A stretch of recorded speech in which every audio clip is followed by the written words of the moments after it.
Ayan mga kalakas, magpapa-repair na tayo. Kasi pwede nang ano, pwede nang maani. Ito, pa-repair natin yung konting mais natin. So, ayan, medyo ginabi na yung ano, pagpunta ng ano dito, repair harvester. Ayan po siya. Ipapatanggal na natin itong ating ano, mais para maibenta na rin. Ayan po. So, napakabilis na ngayon ng ano, ng teknolohiya dahil mayroon ng ano, reaper na nag-harvest na sa ating maisan. Ayan po.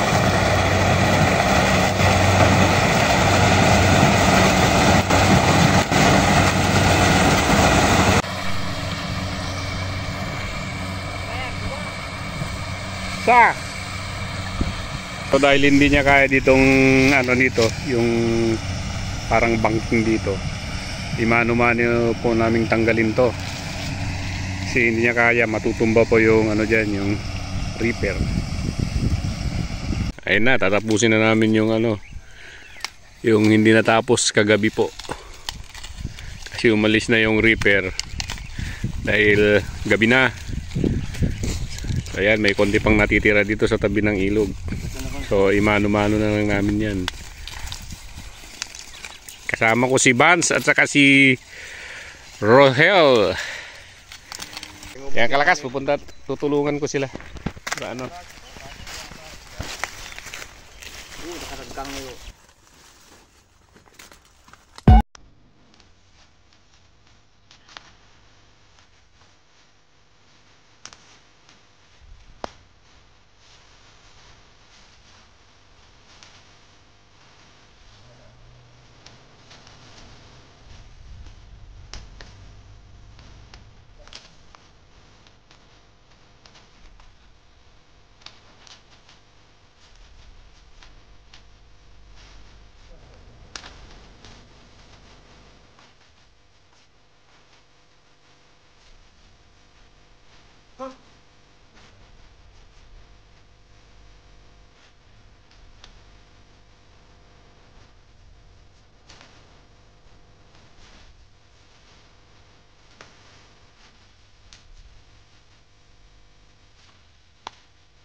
Dala nito ulit.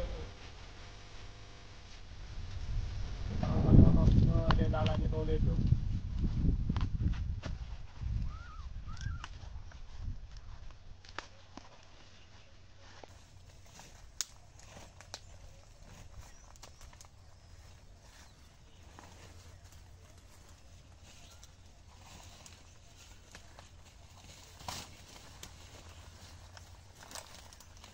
Dangka ko apa bunyanad dah. Dangka. Ito ninyo. Okay na to. Yan amel agak ngar. Di ko na po mang presi. Di mo ngin anak ni.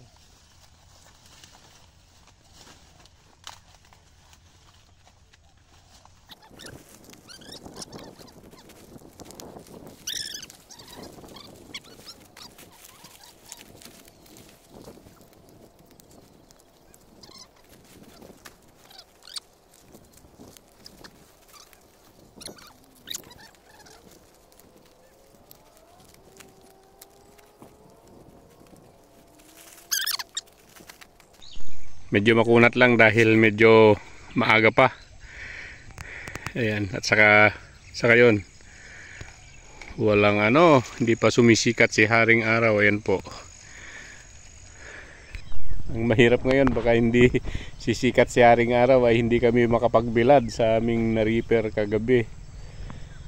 So, yan ang problema ng mga ano, tulad naming magsasaka. Pag walang araw, hindi makapagbilad. Ewan ko kung bakit ganito dito sa amin. Tuwing tag-ani, tag-harvest ng mais, saka naman umuulan. Tutuloy na lang namin dahil matapos na, para hindi na pabalik-balik dito sa ano, sa bukid. Kasi marami pang trabaho sa labas na nag-aantay. So para parehos po yung size niya. Magaganda po. Ayan. Ayan.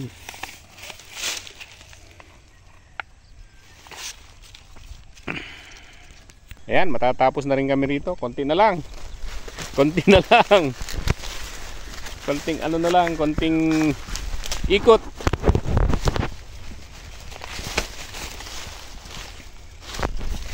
So ayan, pagkatapos naming tanggalin sa tangkay ng mais, sasako na namin kalakas. Ayan po. Ayan. Palagay na tayo sa sako at bubuhatin, lalabas. Ganito po ka-enjoy ang magiging farmer ng mais. Yes po. Maliwalas lang yung panahon pero walang araw. So parang gusto niyang ibagsak yung ulan. Yan po. Sana wag naman para makapagbilad kami. Marami kaming nag-harvest kagabi. Kagabi na kasi gabi na kaming natapos. Yan, natapos na. Ready nang matraktor ulit. Ayan po. Para tignan natin kung halimbawa tatamlan natin ng gulay siguro ulit. Ayan, antabayan nyo kalakas. Magugulay ulit tayo dito. Ayan.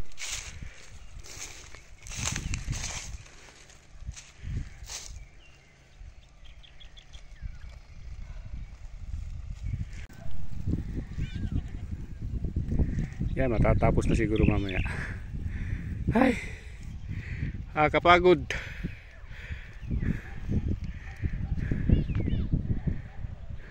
Pati ako. Ayan, buhat. Exercise talaga.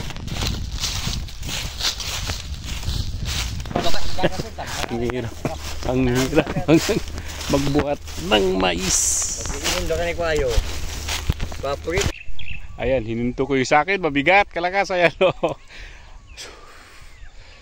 Mabigat pala. Ayos, konti na lang. Matatapos na rin.